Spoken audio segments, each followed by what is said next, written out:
Yo, the kids official sliding on the instrumental. Nordic combos, twist your mental like forbidden. Peace to the public and power to the people. I'm trying to let go of my perfectionism and just be present. So with that in mind, I very much appreciate being present with y'all in this space where the vulnerable are powerful and where we believe the most gangster thing you can do is serve. This is the All the Way Live podcast. Indeed, this is the All the Way Live podcast, and every week my brother Miles Xavier and I, and shout out to our producer Hassan on the ones and twos, rocking with us. We dedicate ourselves to coming here and creating curated conversation for your cranium, constructive information. We risk our algorithms as we did again this week. True. It's every week this show just continues to get us to a place where I don't even know what YouTube is going to recommend to me next. Probably Cocomelon. Probably it's definitely starting to recommend Cocomelon, and that's because on today's show, man, we got a whole host of dope things that we're going to be talking about, and we do it for one reason, mainly above everything else, is to be a space of positivity, of curated information where impact meets art. We know that people are going through it, man. We know that people are going through depression at a higher rate than ever before, that loneliness is higher than ever before, that people are dealing with a whole host. Bro, gas is out the roof. Things are expensive. You know what I mean? So if we can just be a good place, a pool of positive energy and of information, we do that. And we come to y'all doing that every week. And we come to y'all from Exeter, which is most definitely in the building by way of Johannesburg. Appreciate you, bro. Appreciate you, Hassan. And on this side, you already know what's going on. Chicago is in the building. This podcast is recorded on stolen land. This land was cared for by the Potawatomi people, and this is the land that I belong to. I'm a humble and honored to be a Chicagoan. I love this city. I love this space, and so that's why we make space to appreciate the history of this city. And as we look around at what's going on here, the violence that we see in this city is inseparable from the violence that was done to the Potawatomi, to the First Nations people, to remove them from this land, right? So with that in mind, we lift up love for indigenous people the world over. We lift up love between black and brown people the world over. We lift up love for you, wherever you at, your history, your culture, share with us. And like that, the intro's over. Let's get into the show. Yeah, I get that, but is we live though? Is we like all the way live though? You heard? Yo, we always say that this place is where impact meets art. We love celebrating both of those things. My brother Miles and I are activists, community organizers, workers of the people, servants of the people. And what we are doing this week is no different, because we always want to be sure that we highlight the people that are doing that work. Brother Miles, I know that Juneteenth was this week. You are extremely active, not just around this time of the year, but just throughout all the year. What was Miles the activist getting up to over this Juneteenth week, bro? I had the honor of being a part of this incredible call to action by essentially the black population of the University of Chicago Medicine, both faculty, staff, and students coming together to call the university to accountability for its history of essentially being an anchor institution that doesn't do enough for the South Side and that has actively perpetuated harm on the South Side through its practices and housing, and even all the way back to its roots in the way that the university was started, and the way that black folks were both kept out of the space and kept out of the history of what became the University of Chicago, one of the most prestigious institutions in the country. And so I'm a part of a group called Praxis, Practicing Radical Action to Expand Inclusive Societies. And we got to join, the U Chicago medical staff in taking Juneteenth, this time where we acknowledge the moment when the last of the enslaved people in the United States were made aware that they were then free, right? And taking that as an opportunity to acknowledge that history and acknowledge the lack of repair, the lack of healing, right? Intentionally, that has not occurred, right? So it's a time to talk about reparations, what that means in a serious way, and we got to make statements about that. I got to stand among a host of really dope individuals, calling attention to that on the university campus. So that was fire. I got into some other stuff too, but yeah, man, I'm just really appreciative of the positions that I get to be in, from the work that I'm doing, and the people that are really trying to make change happen and call attention to the important things about what's going on in our society. So the organization you said is Praxis? Praxis, Praxis, practicing radical action to expand inclusive societies. We meet on Fridays in this Zoom. So no matter where you at, if you got the time, maybe we can throw the link to invite folks to join that, because it's actually some really fire conversations going on about accountability. Our main goal right now is to increase the cultural competency at the University Medical Center, because the vast majority of the people they treat coming in there, especially for traumatic and penetrating injuries, are Black folks. So what does it mean to educate the folks, the faculty and staff that work at the medical center, to understand the population that they're supposed to be serving, right? So we're expanding knowledge on that. Join us. It's fly. That's interesting. And it's quite shout out to our producer beaming it right on up. We got the Praxis Praxis team.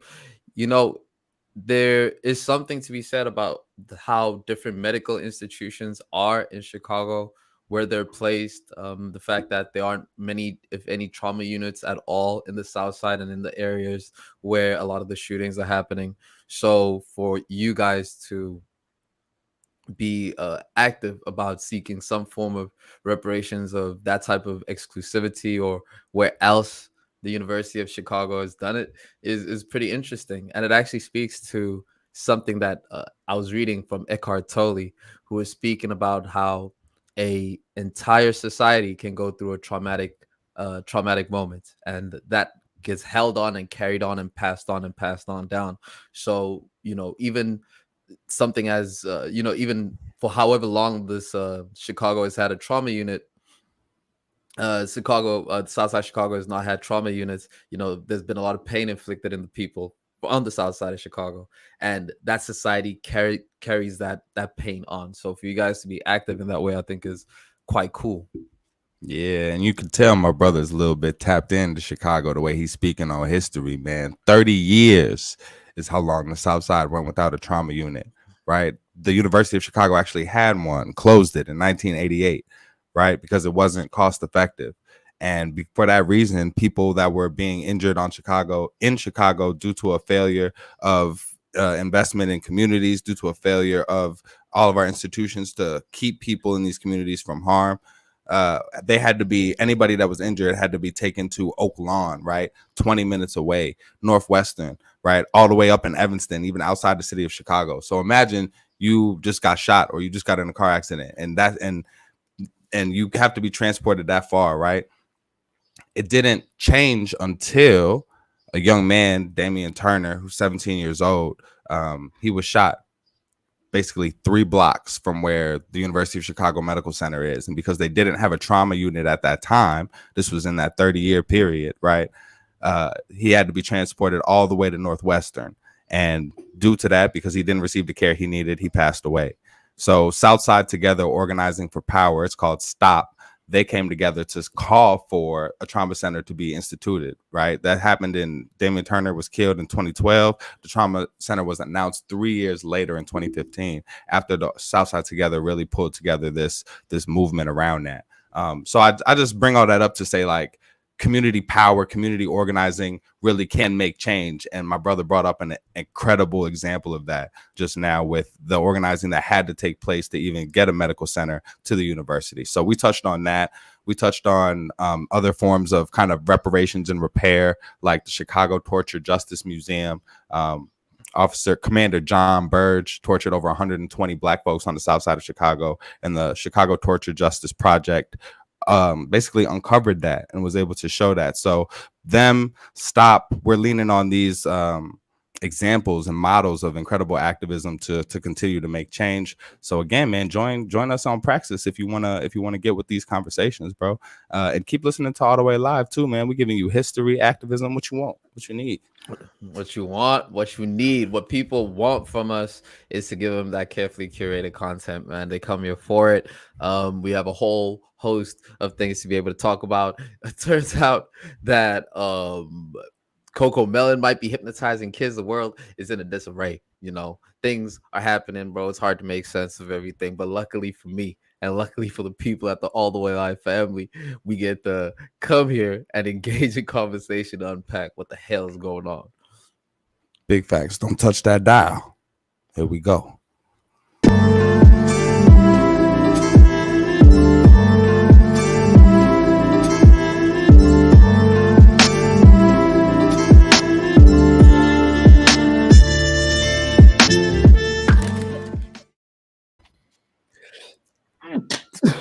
Bless you, my brother.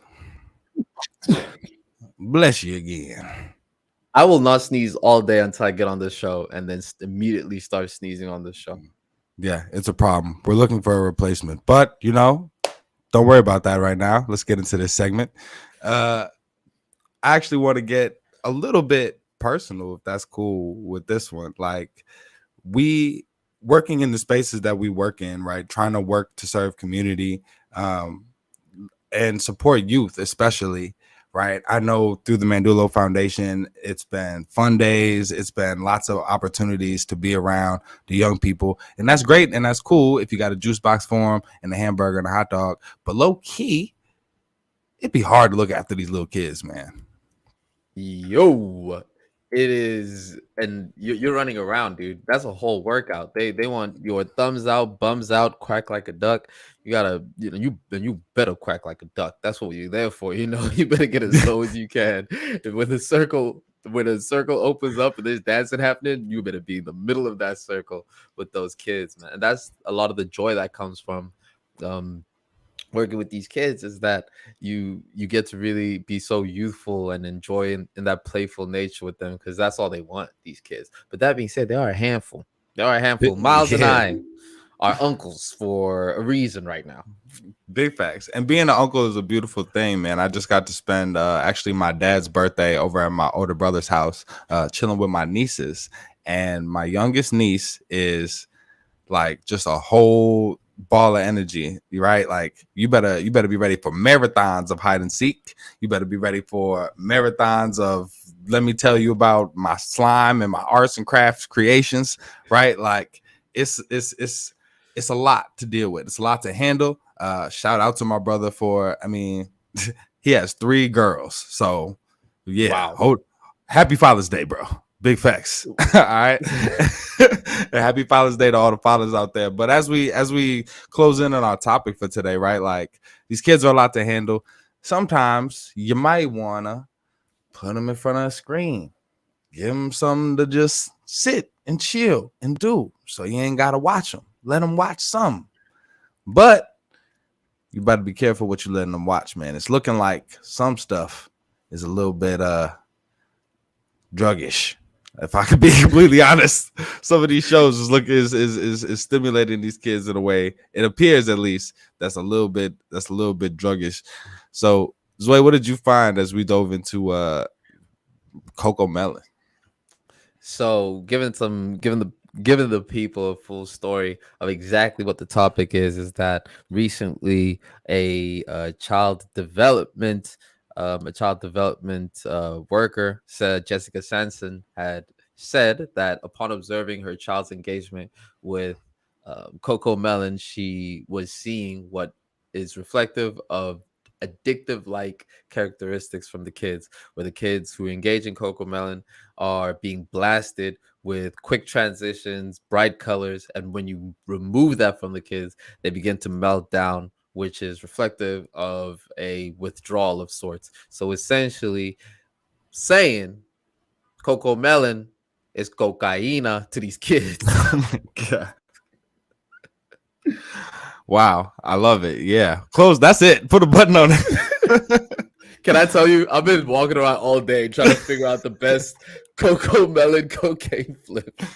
Well, you found it. There it was. There it was. Yeah. Hopefully, you know, Jeezy or Freddie Gibbs or Griselda, somebody's gonna take that little clip and put that in the front of a track. It's gonna be hot. But it's interesting because, like, so I started looking this up. Basically, I found out that Cocomelon, or what's being alleged, is that Cocomelon is hyperstimulating, that it acts as a drug, because of the way that those flashing lights and the way that, oh my God, that's trippy. Yo, shout out to the YouTube audience that's seeing what I'm seeing. And shout out to Hassan, if I'm being honest. yeah, for pulling it up. But yeah, these types of images, these bright colors, they trigger a dopamine response in a certain way that becomes addictive, right? And so it even leads to, like, that's what they're saying, is that these kids are having symptoms of withdrawal, right? Because of their dopamine is deregulated. They are prone to throw tantrums, right? Extensive tantrums when they have to stop watching the show or to get their parents to put the show on. And it's an unhealthy relationship, it seems. And so I guess in looking at this whole topic, my thought was like, all right, how cocaine like can a show possibly be? I didn't watch it. I was scared. I'll admit that.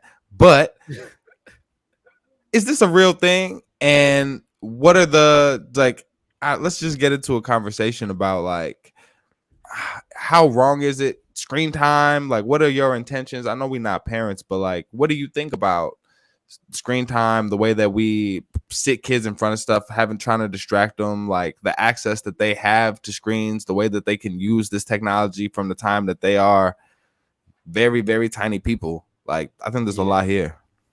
That's the scary part, is just how young kids are able to navigate YouTube and a phone, you know, like a child can navigate a phone before they can talk. And, you know, children can engage with Siri, you know, before they can form full-blown sentences, or Alexa, you know. So it is, and it would be dumb for us to be able to say, like, yo, that's not the intention of the phone companies. You know, they're not really trying to make it easy for little kids to be able to easily access, you know, YouTube and paid and unregulated content at a young age. But you'll be wrong, because it's exactly what they're doing. Yeah, that's exactly what they do. And then how you know that is because Cocomelon is the second largest YouTube page, bro. It's the second largest YouTube page on YouTube. It is crazy. It's the second most viewed. But that being said, man, honestly, me and you don't have kids, and there's no way that we could understand exactly how tiring it is to raise kids, especially because kids upbringing is usually handled by a mother. And if us two childless dudes are gonna sit here and tell mothers the best way to raise their kids, we'd be remiss. But there are some, it is something to think about, I would say. Yeah, well said. I think the intention of addressing this as two childless dudes is one, I think, to acknowledge, like, just on a human level, like, I don't know about you, I want kids for sure. And I'm, as a grown ass man, I'm getting to the point where that's a real possibility, and I don't know if mentally preparing myself for fatherhood is the right way to put it, but, like, I am thinking about these things in a different way. I do see my role shifting, like, in a caregiver type way, even as an uncle, right? And, like, I mentioned a lot of the playing around and stuff we do, but also, like, looking out, you know, for your peoples in a way that their parents can't, as an uncle. So I guess part of me is like, yes, for sure, we're not parents yet, but, like, as we look at what it means to try and take on that role with intention as men, right, and maybe share some of that burden so that my girl isn't so exhausted that she just puts the kids in front of the TV, right? I'm look at this and say this is an opportunity. It's a teachable moment to go to be reminded. Just like don't put your kids in front of just anything, and if you can, especially the male partner, take on some of the responsibility. Take them outside. You know what I'm saying? That's that's what I got from this. Yeah, maybe that's great advice. But like the scary thing is when you realize that there is YouTube for kids, but even on YouTube for kids, the manner in which they the manner in which they filter things on there still doesn't shelter kids away from being able to stumble onto things that are quite weird, you know. And sometimes we do research on the show that just leads us down weird alleys, and definitely searching up Cocomelon conspiracies leads you down some super weird alleys. for sure. Yeah, RIP my algorithms on that one. But that being said, I like what you said about, you know, it is an opportunity for people to be able to step in and do something. The science behind it says that there actually is no true correlation behind it. And we get to this point again where there is what science and research is telling us, and then there's real life what we're seeing, because you can't miss the fact that how addicted we are with our mature brains to things like TikTok, and how that schematic quick dopamine of video rush and the click pull, what is it, it's click press pull, you know, that three that 3 point loop that we're stuck in. It does kind of seem like these kids are being preconditioned to be able to take information in that way, and we know that way of taking information is bad for us. Word, yeah. So as like I think of my nieces and I go, man, like they really can pull up whatever they want on YouTube. That's terrifying to me, right? Like that they know how to use the phone in that way. If the Bluetooth speaker ain't connected, they the ones that connect it. We trying to watch a movie on the TV. They like, oh no, you can go ahead and cast it from the Google Home. All I gotta tell is Alexa to put the movie on. Like the fact that they know how to operate this stuff means that when we're not watching and when it's not for our convenience as old heads that don't know how to work this stuff, what are they getting into? And as I think about having kids, I'm like, man, how do you curb that? How do you curb access to information? What does it mean to like sit and talk with your kids and be like, okay, you have a phone, you have a computer. I can't protect you from all that's out there. You know what I mean? And I can't explain all that you're going to encounter. And we're entering this space, and we'll get into this, I think, even in our next segment, where companies and corporations are being held accountable for the ways that people are impacted by their practices. And when you look at a YouTube and how easy it's even YouTube is a subsidiary of what? Google, for sure. And we're gonna get all the way into Google in a bit. But like when you look at the choices that they're making to make these things accessible, to put practices in place that keep people on websites for longer, like you said, what is the magnified effect that this has on a young developing brain? When you look around at the world that we're transitioning into, how do you like put yourself 5 years in the future, right? Like how would you have a discussion about giving a kid a phone, access to the internet? How do you approach that?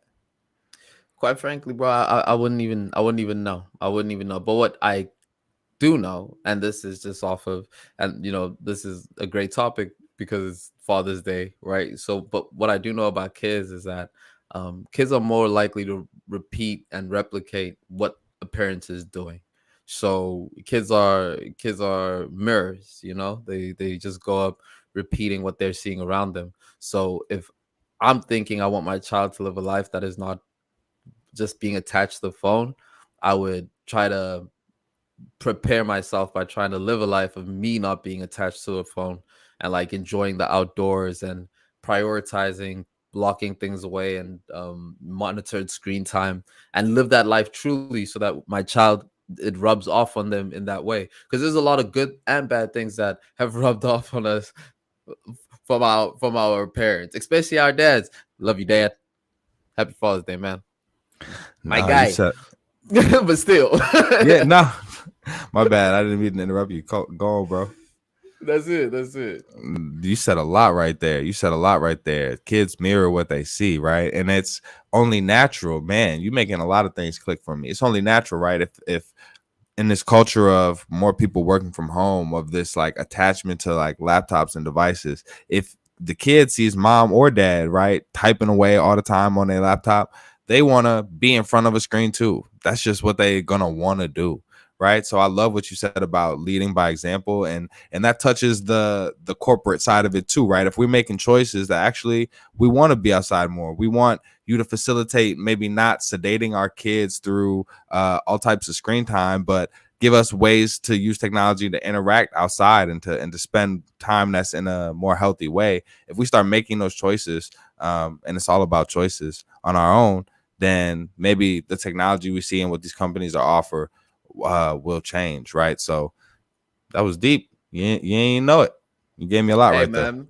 Wait, what you're referring to now, my brother, is voting with our wallets. It's activism with our pockets, and that's what it is you just need to find the companies that do that that do that, and then you pay them, and that's how that goes. Is that there are many companies that are focusing and emphasizing healthy screen and child engagement and interactions. They do exist. So there are those options. There are those options.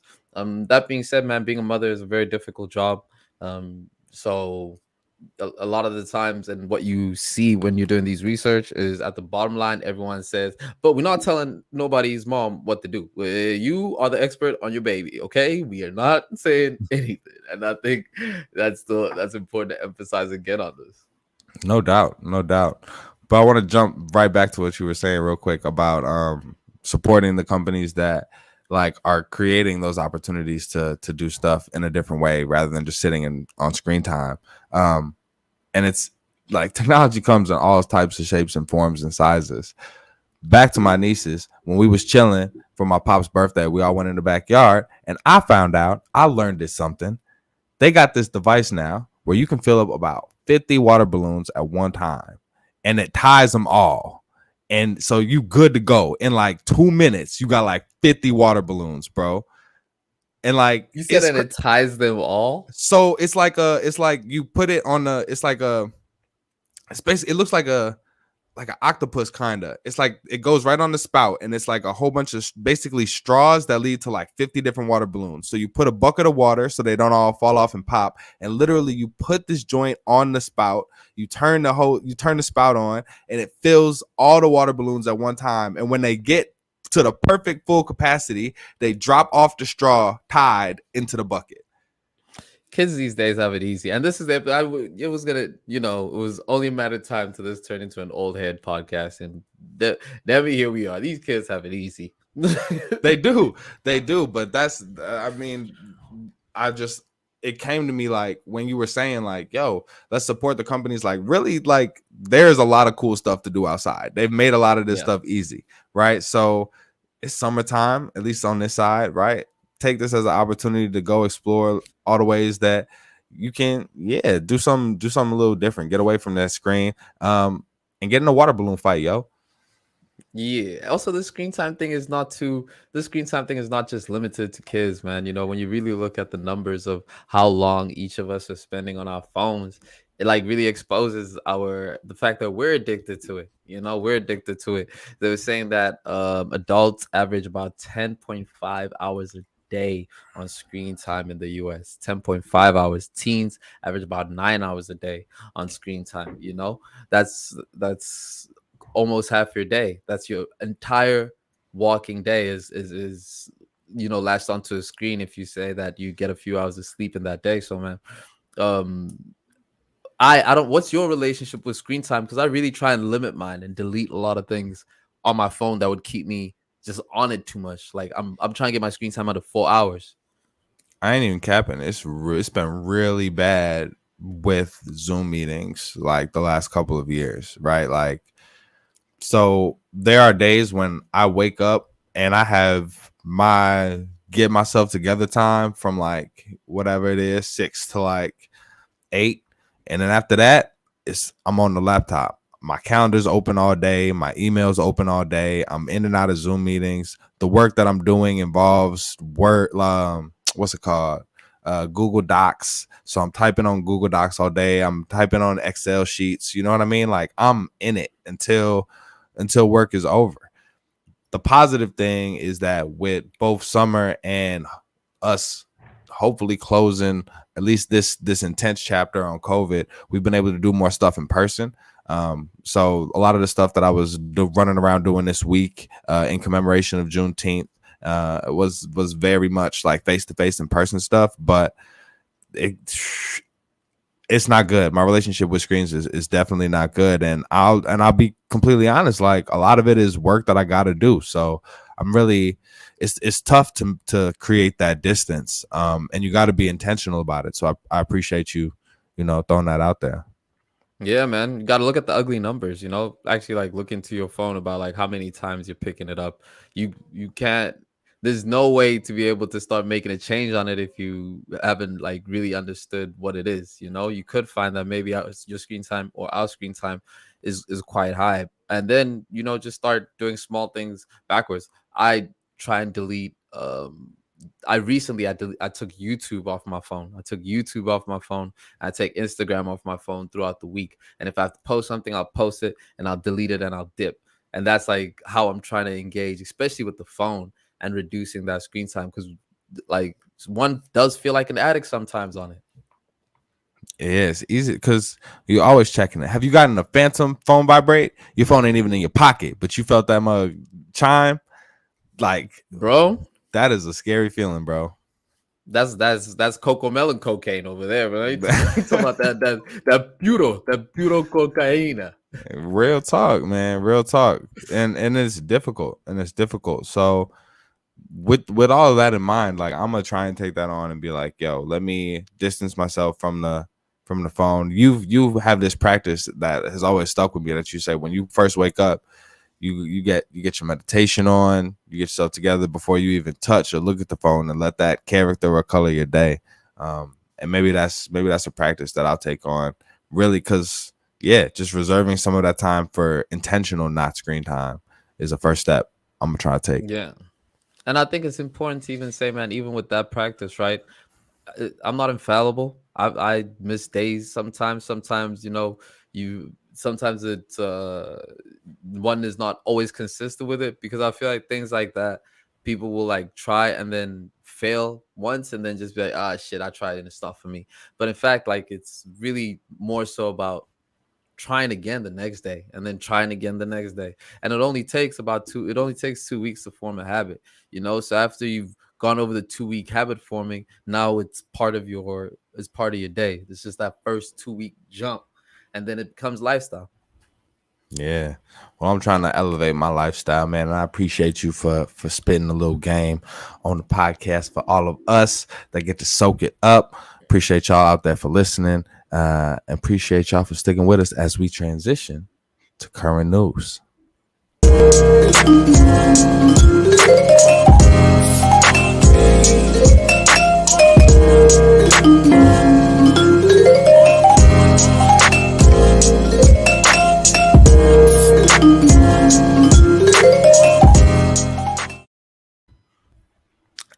Miles, Xavier, we added again tech companies, discrimination, sexism. It seems now that our entire show is dedicated to tech companies, discrimination, and racism. Part 29. Big facts. These tech companies got to get their stuff together. And I'm dying because you introduced, I would have introduced the segment the exact same way. Here we are again, right? Another tech company, another payout. $118 million. This time to the ladies, right? I saw ladies drop. Remember we had a ladies drop for the podcast? We had a ladies drop. Yeah, we abused that. We did. We broke the button. Every time we say it, that played about 6 times the episode. Oh man, shout out to growth. But over 15,000 ladies are represented in this class action lawsuit that Google just decided to settle for $118 million. That breaks down to about $8,000 a person. Put the legal fees on it. I don't want to count nobody's pockets. It's not a lot. It's probably not enough, but hopefully this is a win that symbolizes a change, right? So, Zoe, when you looked into this story, man, what did you take from it? I took from it the fact that, we're, for one, last time we had a conversation about pay gap, I did bring up the nuances of calculating pay gap, and saying that, you saying that it could be, it's a fraction of a whole pie of things that determine pay gap and things like that. And even though, research right now is saying that, it's no, it I want to, sometimes you just gotta listen and believe women, man. That's it. Sometimes you just gotta listen and believe women, because this is another instance of this. Google's not the only company that has done this. LinkedIn last month also had to do the exact same thing, where they're paying $4.4 million to 2,352 staff members in California. So it's not something that is it's not something that, a lot of times I think we overcomplicate the nature of things, and sometimes there's blatant as this. I really appreciate how you were so thoughtful and acknowledging our past conversations on this topic and where we're at. And trying to navigate that distinction between what data is telling us about the entire job market overall and this specific instance at Google.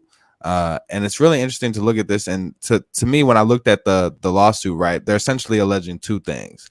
They're alleging that Google pays women less than men in the same job, and they're alleging that these tracks that Google puts its employees on, essentially their trajectory for professional progress, that it discriminates in putting women on lower tracks with basically a comparable amount of experience.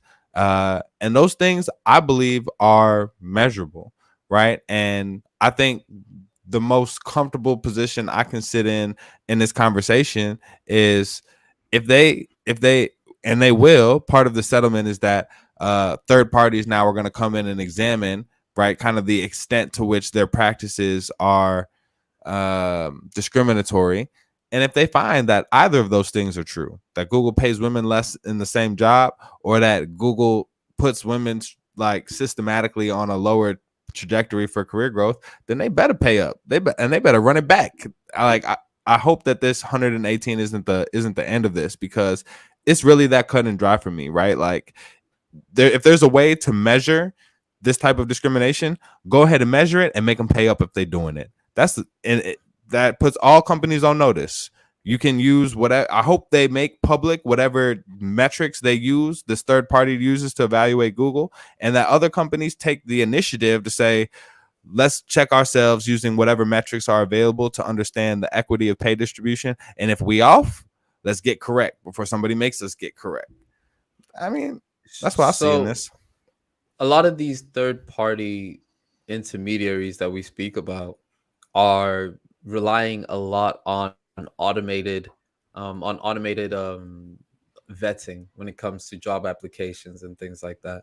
And in there, we've seen that there's also discrimination in there. People with more exotic, especially Arabian last names here in the UK are least likely to be able to find a job through those automated systems, more so than somebody with a more traditional name. So even within that, there's still, it's not an end all be all solution in saying, yeah, Google is just going to get the third party to be able to do the vetting and the sorting. Those third parties also need to be a little bit more scrutinized as well, to ensure that their process of allocating is fair, because sexism and pay gap, sexism like this, right, is happening in the tech world. Also, what they call Hindu phobia. There's people in the tech world is full of people from India and Southeast Asia, right? And so you have this huge flux of people in there, and there's also dynamics that operate in there. The LinkedIn this is the first time Google got sued for this. There was another time where Google also got sued where they were saying that women and Asians, right, were being unfairly compensated. So it's deeper than is deeper than just Nino Brown. Word. And I appreciate you bringing those up, because when there's a history of discriminatory practices, you take a newer allegation or even the settlement in a different light, right? Like, it's hard for Google to say, like, not us. Our track record is, because it ain't spotless, right? So, yeah, I think that's important context. And I appreciate you also bringing up that these third parties need to be scrutinized. Whoever's doing the vetting, right? Absolutely, absolutely. But I hope that this means, and they added attention to this and intentionality in this, means that we're getting to a place where it's becoming important to companies, whether for the right reasons or the wrong reasons, even if it's only to protect their bottom line. It's becoming important to companies to understand the ways that their practices impact different groups.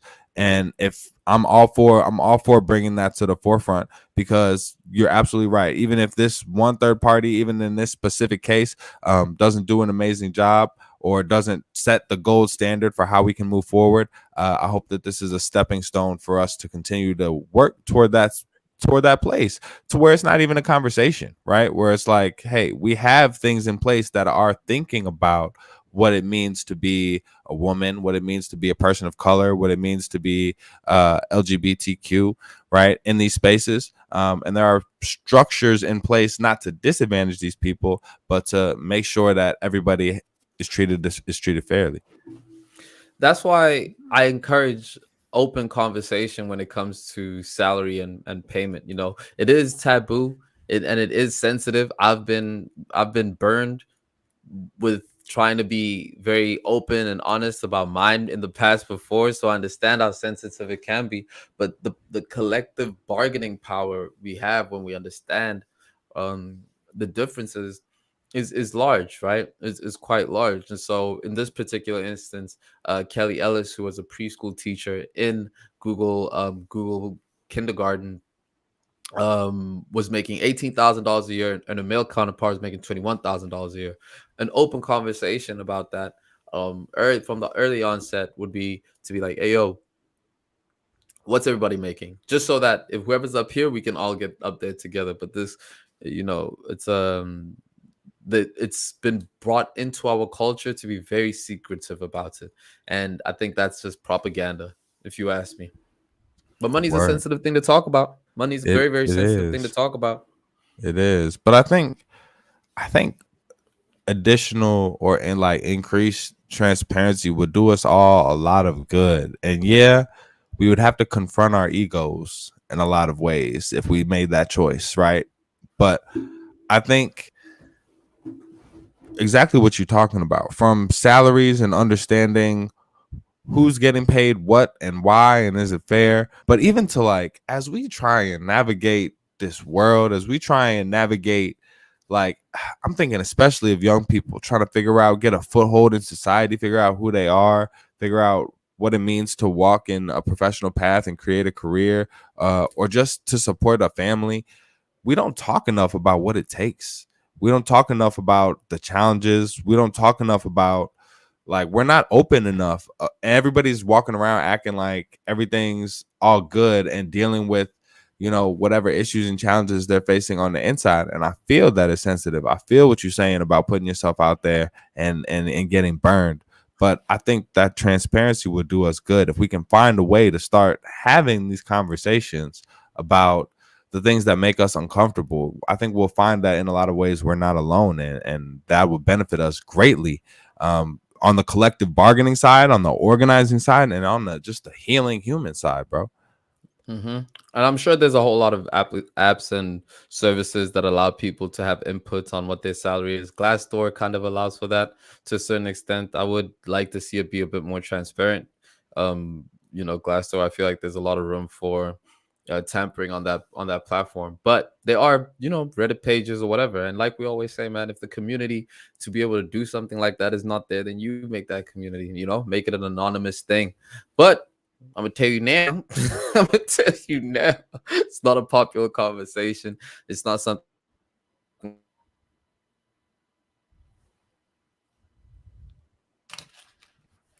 Yo, mic check, mic checking. They tried to cancel my brother for collective bargaining, but we out here freeze See? away. And it happens that quick. It happens right. It happens just that quick. Happens just that quick. They're trying to get us out of here, man. Man, we glad you back in tune with us, but I appreciate you, man. Because you're absolutely right. You're absolutely right. Speaking truth to power. Hey, man, listen. We do this show every single week. We do the show every single week. And every single week, the numbers keep saying the same exact thing. And so me and Miles got to listen to what people are saying and give these people exactly what it is that they want, man. Rec and review.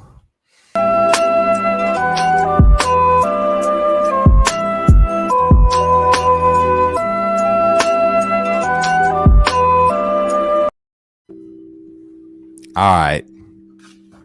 We back. Nah, but like for real now. Our avid listeners know that we try to put this thing together for y'all every week. And, you know, sometimes we stumble, especially when we don't have our producer in the building, right? Like, we need him, Hassan, holding us down, right? My man, for real this time. That damn Michael Shea, the review. Zoe, you put me on to this, man. What was your thinking behind this? Man, like it's always such a pleasure when you get to have a show or some content that you're like, I know my homies are gonna enjoy this. I can't wait for my people to be able to watch this stuff. And so that damn Michael Shea was that for me. It's been a brilliant, brilliant, brilliant time for Black television, man. And we've been covering it. I'm so glad that we're so close to that scene because I think it's some of the flyest content that's coming out. And I think that damn Michael Shea is definitely one of them, right? Michael Shea, who is a head writer for Saturday Night Live. This is his HBO show, 6 episodes, 20 minutes an episode. Man, it's it's such a refreshing show. And you would think that after getting things like all these TV shows that we've seen, everything that's coming out. We had Atlanta coming this year. We had the Bust Down coming this year. You know, there's been a lot of television, the Gerard Carmichael show, but still it's such a refreshing take to be able to hear about the content that these guys are doing. And this is one of those shows, man. I really enjoyed it a lot. I didn't like it. Damn. No, I'm playing. There you have it, folks. 1 star. 1 out of 5. It was really good. It was really good. And that was a beautiful introduction that you gave it. I actually appreciated the fact that I got to run back some of his comedy specials in advance of checking out the show, because what struck me about some of his specials was that he has this way of touching on all the topics that a lot of other comedians touch on, but keeping funny at the heart of it. And no pun on Kevin Hart or any of the comedians that we look up to or have spoken about on this show, but I think that's really needed right now, right? In a weird way. Like, it's weird to say that comedy needs somebody who's about being funny, but I think a lot of comedy has turned to being about applause. A lot of comedy has turned to social commentary and people getting their philosophical ideas off. And if you're good at that, I'm tuned in.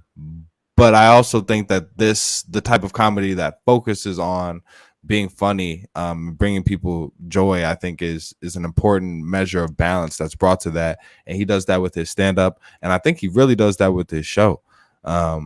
I was impressed by, this isn't the first show. Like, comedians get shows all the time, right? That happens all the time. There's some of the most popular, like, that's one of the most often shows that pop up. It'd be true crime or like CSI type stuff, and it'd be this comedian got a show.